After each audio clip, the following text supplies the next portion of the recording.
want to talk to you about something that I think all of us can identify with. You can either live your dreams or live your fears. And I think the majority of people actually are not living their dreams, but are living their fears. So I want to ask you a question. What are your fears? What are you afraid of? What are you scared of? Because we all have fears, don't we? We all have something that's blocking us, that's holding us back. And as we begin to look at life, what we realize is that the reason that most people are not living out their true potential, are not doing all of the things that they would really like to do, is because of fear. Some people call fear false evidence or expectations appearing real. I'm reminded of the story of a guy that was living in an area where he had some new neighbors, and these neighbors had a bulldog. And when he came home every day, this bulldog used to chase him about a half a block from his house. Every day, he would have to streak home. I mean, he would just run. This bulldog would be right on his heels. And so he just got tired of that, because he would go home about a half a block away from home. He would look around for this bulldog and he wouldn't see him. And he would go walking casually along, and this bulldog come out of nowhere, woo, woo, woo, and start chasing him, and he'd run home. So this one day, he just got tired. And so when the bulldog was running after him, he started running. He saw a rock, and he stopped to pick it up to throw at the bulldog. And when the bulldog got up on him, he started barking. He realized the bulldog didn't have any teeth in his mouth. Then he started chasing the bulldog. If you don't get all away from it, because the most the bulldog could have done is gum, you know. And so, you know what? Most people go through life running scared. Running scared from things that have no teeth in them, because they're false expectations appearing real. That, see, we're brilliant enough to scare ourselves to death. You realize that? There are some people actually who get a kick out of scaring themselves to death. I remember the last frightening movie I saw. It was The Exorcist. I will never forget. I was so frightened when I came home. I'll never forget. I drove in the driveway, and I had already called my former wife and said, listen, turn the lights on. I was coming in the driveway, and I was getting out of the car, and all of a sudden I couldn't get out. I started blowing my horn. I said, Madeline, they got me, they got me. She came to the kitchen and said, take your seatbelt loose, fool. I said, oh, okay. I was frightened out of my wits. But there are a lot of people who they get off on that. They love it. I'm a person, my brother is a paratrooper. My twin brother, he's in the military, career man. I would love to jump out of an airplane to parachute. I'm scared, though. I mean, I really admire my brother for that. I would really love to be macho man like that. What are the things that you fear that's been keeping you from living your dream? That's been keeping you from doing some things that you would like to do? Just think about those things. And how do we begin to handle that? Abraham Maslow said that life is about growth. And he said, you can either go back to your comfort zone, and there you won't find any growth, or you must be willing to go forward and face your fears again and again and again, because you're never going to have a fear-free existence. I mean, some fear is acceptable and legitimate. There are some things that you really should be afraid of. Now, you shouldn't allow it to immobilize you. You acknowledge it, you take it into account, and you carry yourself accordingly. There are times that we should proceed with caution, but it's the difference between being stopped by fear. It's the difference between having a fear and the fear having you. So what do? One, acknowledge it, and knowing that it's okay. Don't condemn yourself for being afraid. It's perfectly fine to have some fears. You acknowledge your fears, you embrace those fears, and then you move on. You act on whatever it is that you fear. Because once you embrace it, see, what you resist will persist. What you resist will persist. So one of the most important things is to begin to embrace your fear. The fear of bodily harm, that's legitimate. When I was a disc jockey in Columbus, Ohio, you know, I was young, about 22, 23, thought I was tough, and I was on the air, and Al Green, who was a great performer at that time and still is now singing gospel music, had a record. His first hit record was Back Up Train. So a guy came into town and was impersonating Al Green. I happened to know Al Green because I'd already booked him. And so when I found out this guy was impersonating Al Green, I came on the air and did an editorial about him, and I exposed him. He was a rather big fellow, and so he had the word out that when I see this guy Les Brown, the disc jockey, I'm going to knock him in the mouth for having a big mouth. So I was driving down Main Street in Columbus, Ohio, had my son in a car, and I always had this little saying, hey, if anybody ever put a threat out on me, I'm going to make them honor it. So I saw this guy in the street. So I pull around. I said, excuse me, I'll be right back. Got out of the car. I said, hey, man, I heard you said that you were looking for me. I'm Les Brown. He said, you are? I said, yeah. I said, what is it? I'm the one that said that you are an imposter. I said, I want to know what you're going to do about it. He opened his coat and he had a gun there. I say, but whatever I said to hurt your feelings, I want you to know it's all right.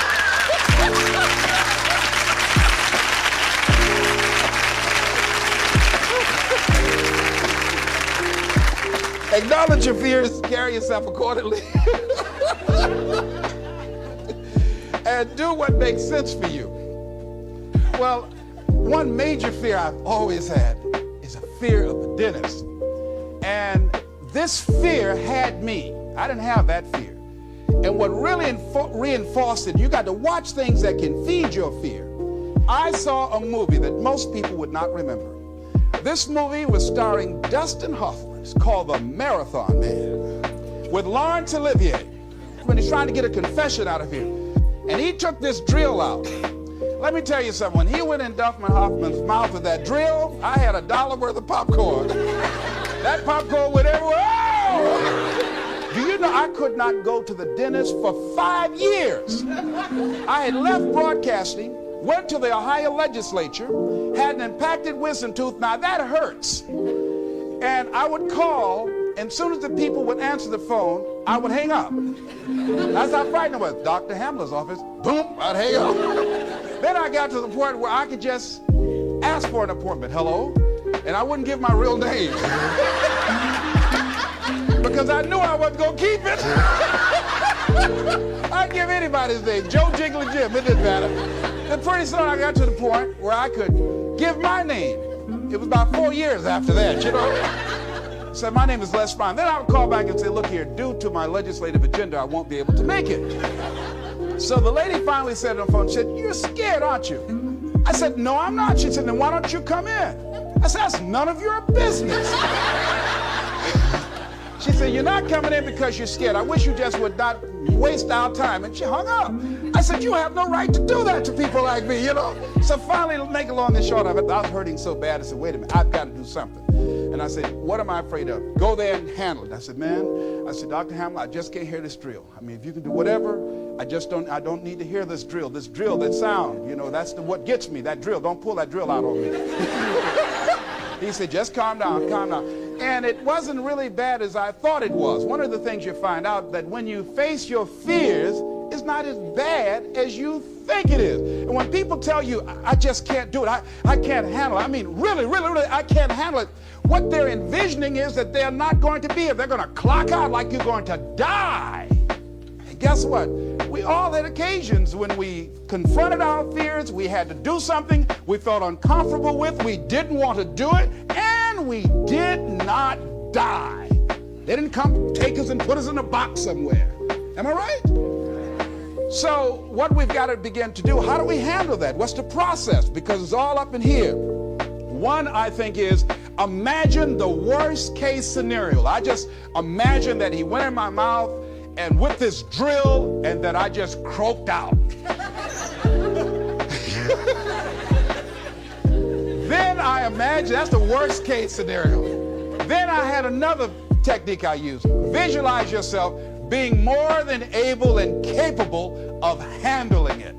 And I used to have a tremendous inferiority complex about speaking before people that I felt who had more going for them than I did. Because I'm not college trained, I used to feel that college people were the most intelligent people on the planet. And there was nothing I had to say for them.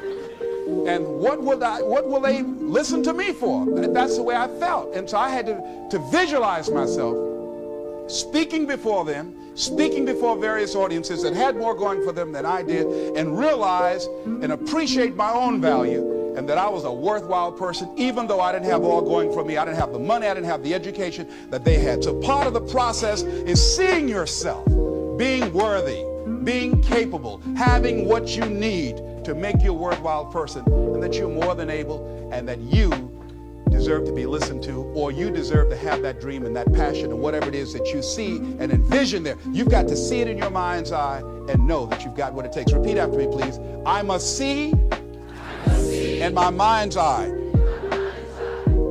See myself confronting my fears, handling my fears. I'm more than able. Shake somebody's hand on your right and left and say, you got the right stuff.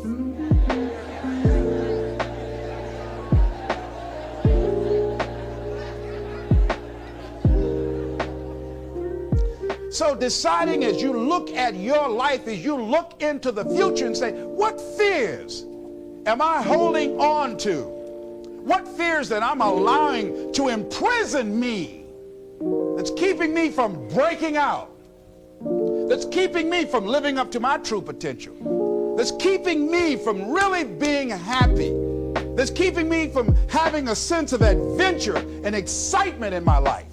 What's keeping me from controlling my destiny? What fears that I'm giving that permission to? Notice what I said, that we must give our permission to fear to immobilize us. Because whatever discomfort you experience, whatever challenges or difficulty that it is, you got to handle it. Got to go up in there and wrestle with it. Will it be easy? No. Will it be challenging? Yes. A friend of mine who's going into recovery. He's been addicted to crack cocaine for years and alcohol. And he was talking about how challenging it was and why he was dreading going into cold turkey. I said, what do you want me to tell you? That it's going to be a picnic? No, it's not. It's going to kick your butt? Yes, it is. Are you going to want to die? Yes, that's a part of it. But that's just what you must go through in order to get where you want to go. And guess what? You are strong enough to do it. You're strong enough, and your life is worth whatever you have to go through to get past this addiction. Whatever you have to do. This dream you got, whatever you want to do, will it be easy to just run out there and do it? No. Will it happen overnight? No. Will it be a struggle? Yes. Will there be times when you can't make ends meet? Yes, that's a part of it. Will there be times you won't know what to do? Yes, that's a part of it. Will you have some opposition? Will things go wrong sometimes? You will have many visits from Murphy. Now, if you say, well, who's Murphy? Don't worry.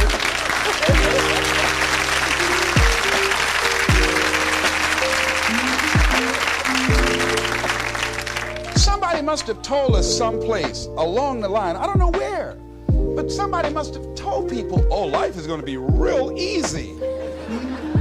No. If they told you that, I've got a special announcement. They lied.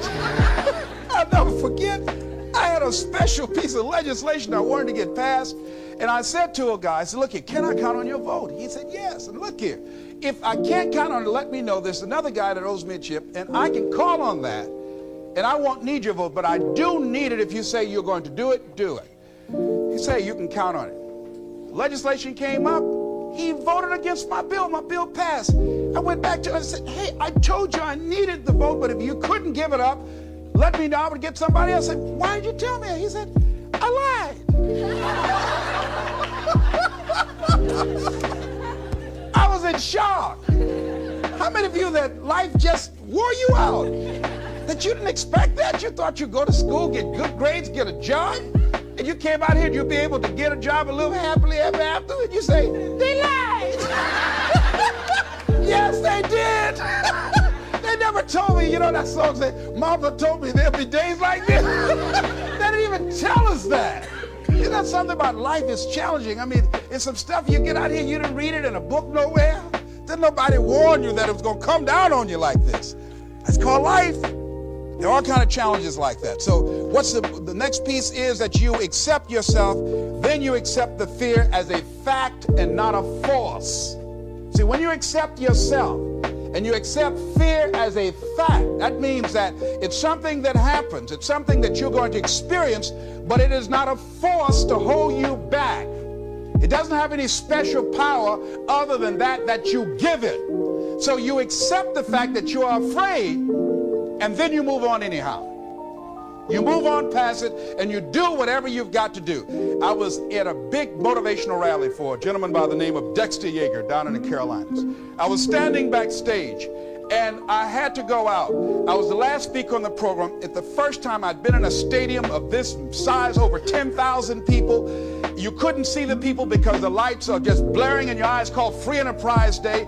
I was afraid. My heart was beating fast. I was just pacing back and forth.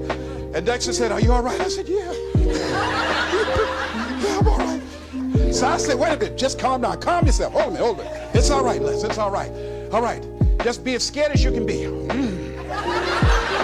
See, that's why I say embrace that fear. Just try and see how scared you can really get. And start breathing deeper. So the guy came back and said, are you about to die or something? I said, no, I'm fine. But after I started embracing it and trying to make myself as afraid as I can get, and imagine what's the worst thing that I can go out there and do, my mind go blink and I faint on stage, that's the longest they gave me my check.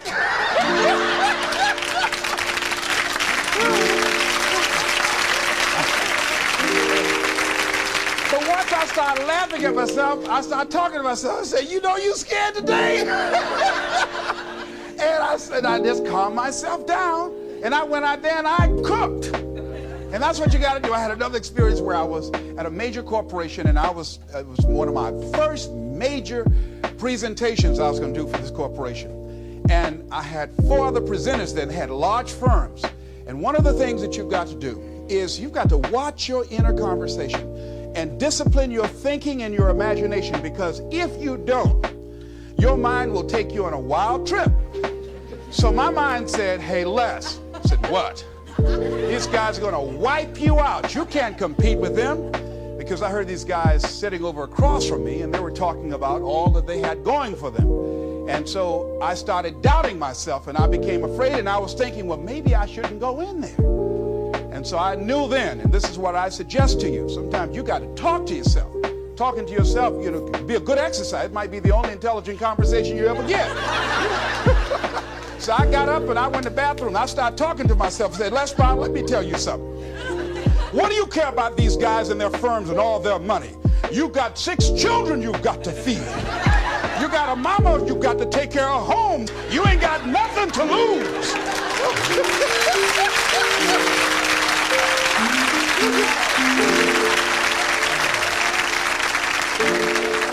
I went in that room and looked at those people. I said, don't you do nothing till you hear from me.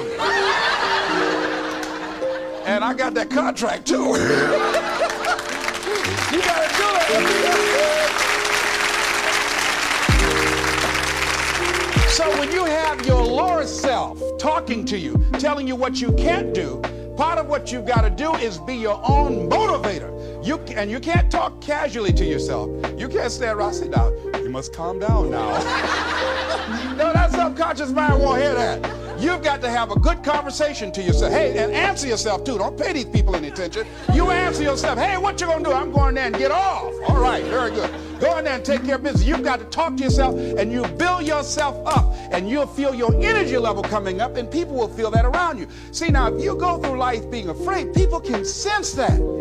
They can pick up that fear. So that's why you've got to stand up inside yourself. I'm reminded of the little boy that was on a bus, and some bigger fellows were picking at him, you know. And so he wanted to move from by them. They were thumping him on the head. And so he stood up just to get from by them, and they would push him back down. And he would stand up again. They push him back down. And he stood up again. They pushed him down, held him down. He said, "You might hold me down, but I'm standing up inside myself." And that's what you got to do in life. See, when you are not filling your life with the things that you are capable of doing. See, we all have some stuff that we've been given. And I don't think that it's optional for us to sit on what we have. See, if you're sitting on what you have, what you've been given, and I think everybody's been given something to bring to the planet, that only you can do that, only you can perform that, only you can initiate that activity. And if you don't do that, if you're not filling in your life with your life work or your mission, then there are gaps in your life. And what we do when we're not living out our true identity, we begin to fill the gaps. We fill the holes with garbage, alcohol, drugs, worry, self-destructive behavior. So when you begin to look at your life and you know that you're not doing what you can do because you have allowed yourself to be held captive by your fears. Now, when you don't have a true appreciation and acceptance for who you are, and you allow yourself to be immobilized by fear, what happens in the process is that you begin to abuse yourself. You begin to sabotage your life, you begin to sabotage your dreams, you begin to unconsciously work against yourself. You become your own worst enemy. So what do you do about that? Well, you begin to realize that your dream and your gifts have so much meaning and so much value for you till your hunger for them will begin to push you past the fear. Your hunger to have them will give you a special drive.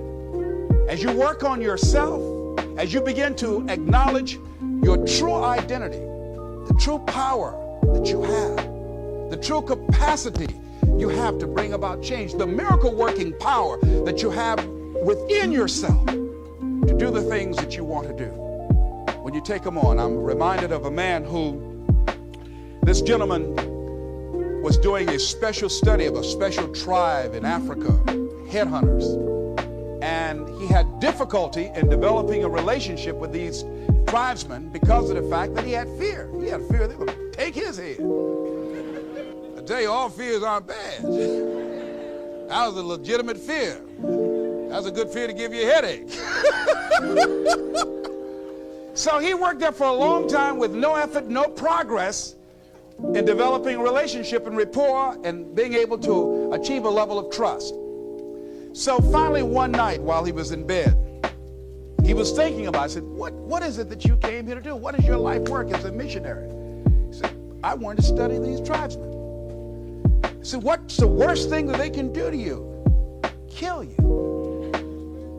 And he just decided, hey, this is what I came here to do. I know that there's some risk involved, and I'm going to do it, come what may. He said, I'm not going to be afraid anymore. He went back the next day, and he started doing the work and trying to talk to and interview many of the members of this tribe. And they began to respond to him. They threw out the welcome mat to him. And years later, when people came to see what his progress was, they asked him, how were you able to do this? How did you convert the relationship from being hostile to that of being positive? And he said something I think has value for all of us. He said, when life can no longer threaten you with death, he said, what else is there? What else is there? And the majority of the fears that we have are not life or death fears. They're not those kind of fears. But through our imagination, we blow them out of proportion and we give them more power than they actually have or deserve, and we permit them to govern our lives. We permit them to determine how far we can stretch out on our dreams and discovering our stuff. And as we begin to look at ourselves and begin to, wait a minute, just getting to the point as you assess yourself and begin to prove yourself and just say, wait, hold a minute. I've been sweating this out. What's the worst thing that can happen to me on this? Will it kill me? Will I die? Why am I going through all of these changes over this? How much power does this really have? And am I the one that's feeding the power into it? See, a lot of times we allow ourselves to be fed and to be programmed into being afraid. I mean, you watch the news and read the newspaper, you'll be scared to come out the house. Am I right? You'll be afraid. So what kinds of things, what kinds of thoughts are you feeding your consciousness? What kind of things are you putting in your mind that will enable you to either move forward or to justify why you're staying where you are? Another piece that I look at, that when I finally decided that I was going to go to the dentist, the pain was so great. I couldn't hold out any longer. All of a sudden, the fear didn't matter. I can't but take me. Now, some people need fear, you know. I have a friend that we told him, hey, man, you know, you need to lose some weight. You're getting overweight and out of shape, and at our age, we need to have a regular program. And Bud said, man, I've been fat since I was a little boy. I'm big bone. I've never seen a fat skeleton, though. You know? Well, Bud became ill. How many of you ever seen a fat skeleton? Raise your hand. All right. Bud became ill, passed out, and I was there, and the doctor was talking to him. And Bud, I think, was going to go right back to same old eating habits and doing everything. You know, he said, look here, you are a diabetic. He said, now here's some of the side effects. You know, you can go blind, you can become an amputee. None of that touched him. He said, you can become impotent. He said, what did you say? Bud has lost weight. He exercises every day. He's into body sculpturing. 48 years young. He looks great. I can't believe it. But just that one statement made all the difference in the world. Bud is a new man today. So what is it that has to happen to you? Some people don't take corrective measures to improve their health until they get a pronouncement that they're about to die. Then they'll start, okay, all right, I'm ready to do whatever you want me to do. But they won't do that. They can see people dropping off like flies around them. Well, that's them. You got to go from something. We go through life really blocking ourselves constantly. And fear is one of the greatest instruments that we could use to stifle our true potential. When you begin to look at your life, you can decide to use fear as a blocker, or you can decide to use it as building blocks. That you decide, hey, look here, I'm going to move in this direction. I'm not going to allow anything to stop me from doing what I want to do. Shake somebody's hand on your right and left and say, I'm unstoppable.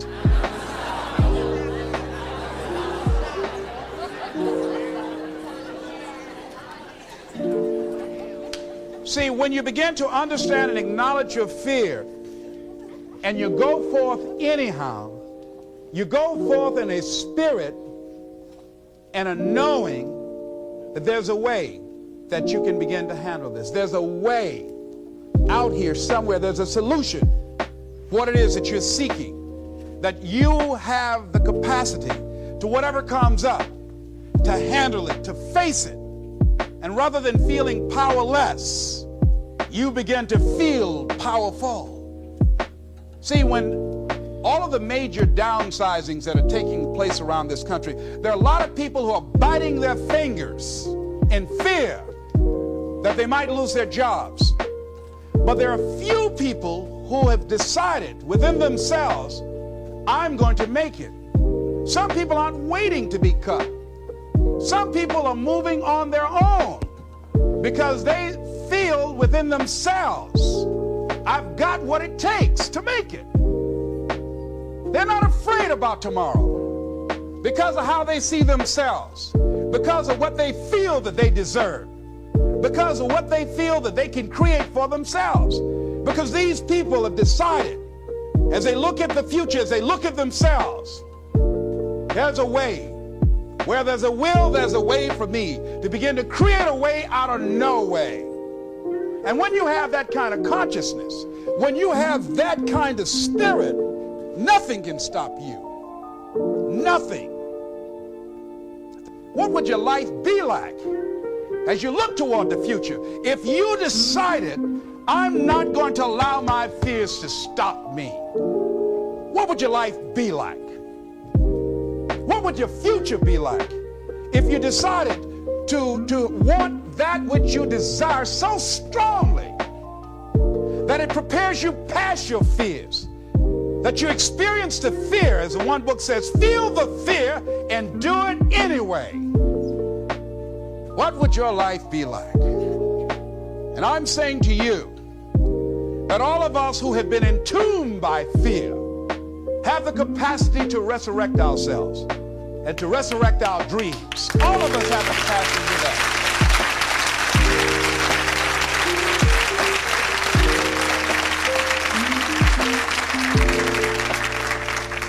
And you have, is it easy? No.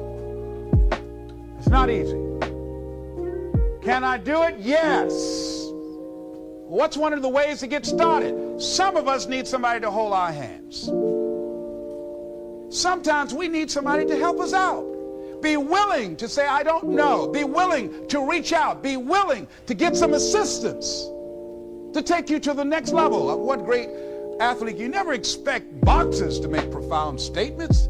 I think it was Joe Frazier who said this one. He says, all of us are like the blind man at some point in our lives standing on the corner waiting for somebody to lead us across. See, all of us at some point in our lives need some help, need someone to reach out to us, to throw out the lifeline, to help us go across some treacherous waters that we couldn't navigate by ourselves. None of us do it by ourselves. All of us at some point in our lives. We need that kind of help. We need that kind of assistance because we grow from the people we have in our lives that can enrich our lives personally, professionally, spiritually, and all the dimensions of our lives. We don't grow in a vacuum. So as you look at yourself, what are the fears you have that maybe you need some help in strengthening yourself in that area? As you assess your strengths and your weaknesses, as you begin to approve yourself and your passions and your dreams and your goals and the things that you want, if you decide to experience all of your true potential, as you decide to manifest all of your greatness, as you decide, wait a minute, what else is available to me out here if I decided to experience the fear of rejection, the fear of no, the fear of failure, the fear of standing by myself? What else is available? Of taking a chance, a fear of losing it all. What else is available to me that will bring some extra meaning and value? The fear of people not liking me. You know how many people do things they don't want to do because they want everybody to like them? Everybody's not going to like you. Excuse me, special announcement. Everybody's not going to like you. No, it's just not that kind of world. But you know, there are a lot of people who won't take positions on issues, who won't take a stand for things they believe in, who won't speak up for themselves because they don't want to make anybody mad. Oh, it was Bill Cosby. He said, I don't know what the secret of success is. He said, but here's what I know what the secret of failure is. He said, trying to please everybody. You can't please everybody. But there are people who have the fear of rocking the boat. So they just go alone in life, just go alone. Well, how do you feel? Well, I don't really want to say. How many of you know people like that? Raise your hand. These people aren't living life. They're not truly experiencing life. What do you really want to do? Well, I don't like this, but I guess I'll go ahead on and do it. No, the life is too short for that. Too short and unpredictable, moseying through. Not trying to disturb anything, not trying to shake anything up, not trying to make any waves. You see, there are some people who come through the universe and their level of contribution and the level of energy they manifest is so small, so inconspicuous that when they go, you won't even know they left. I mean, there are people who die on jobs and And you say, hey, where's John? Oh, John's been dead 6 months. You're kidding. No. Is that right? Yeah. I didn't know. Why didn't somebody say, well, I guess we didn't miss him. But there's some people, because of their personality, because of their contribution, because of the investment of their time and their energy and the impact they have there, that when they go, everybody will miss them. See, when Mother Teresa checks out, everybody will know. When Rosa Parks, everybody will know. Nelson Mandela, everybody will know. Why? Because of their contribution. See, but there's some people, because their contribution is so small, no one will care. So I'm saying, before you are boxed and buried, decide that you're going to box and bury your fears. Decide that you're going to begin to live life on a new level, seeking out new horizons, that you're going to find more love and more joy and more ways to give more to life. Guy said something, I love this. He says, everything a man does for himself, guess what? He takes with him. But everything he does for others, he leaves behind. So when you begin to say, what is it that I want to leave? What contribution that I want to begin to make? What difference do I want to make in life? What is it that I want to do with the rest of the life that I have left? What chances I need to take? What risks do I need to begin to embrace? What fears do I need to step on? What areas of my life am I dead right now? What dream? You can either live your dreams or live your fears.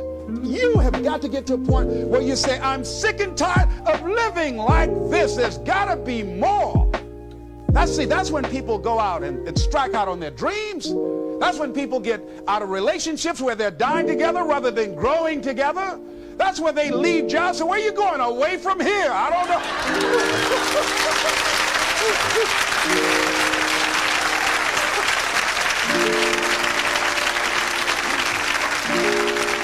Do you have another job? No, I don't. How are you going to make it? I don't know, but I will. See, you will when you put yourself in that kind of situation. I'm reminded of two frogs that were hopping down the road, and they fell into a bottle of milk. And one was hopping up and down for a while, and he drowned. He just gave up. But this other frog just kept on kicking. He wouldn't give up. He just kept on kicking. And pretty soon he churned that milk into butter, and he walked on out.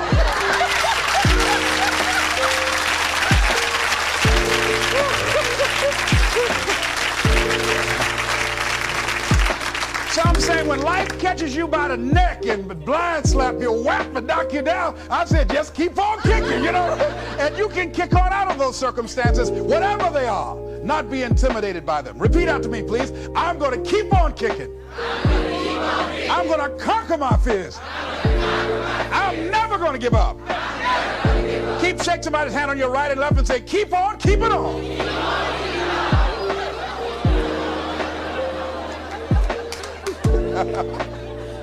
I tell you, one of the exciting things about life is you got to keep the child in you. Little children dream. We used to go to work with my mama, and we would be riding across Miami Beach.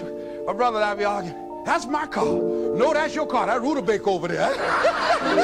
Oh, that's my house. Mama, tell him that's my house. I had that house yesterday. How many of y'all do that as kids? Raise your hand, But then after we become adults, life slaps you side the head a few times, and then you don't dream anymore.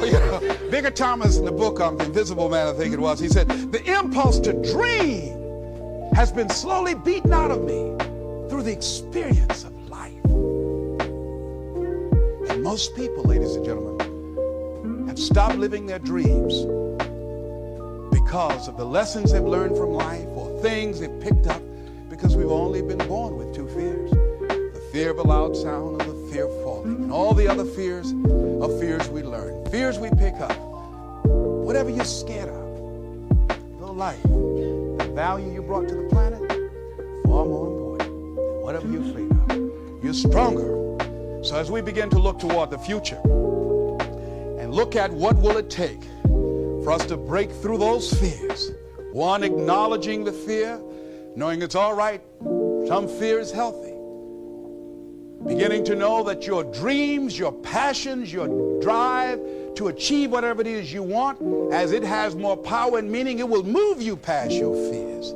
As you begin to feel that you deserve it, your passion and goal is so strong, the fears won't matter. As you begin to trust yourself and put yourself in the situation where you have to make it happen, you will make it happen. Ladies and gentlemen, I don't believe this. I know this from my own life experience. I know that you've got greatness within you. I know that you have unlimited potential in you. I know that you have something to give to the universe that was not here before you showed up. Somebody said that life is God's gift to us, and how we live our lives is our gift to God. What kind of gift are you giving? And what kind of gift could you give if fear wasn't an issue? And I'm saying you can have fears, but don't surrender. Don't let your fears have you. You're more than capable of making this your decade. This is Mrs. Mamie Brown's baby boy, Leslie Calvin Brown, saying it's been a plum-pleasing pleasure as well as a privilege. Thank y'all here.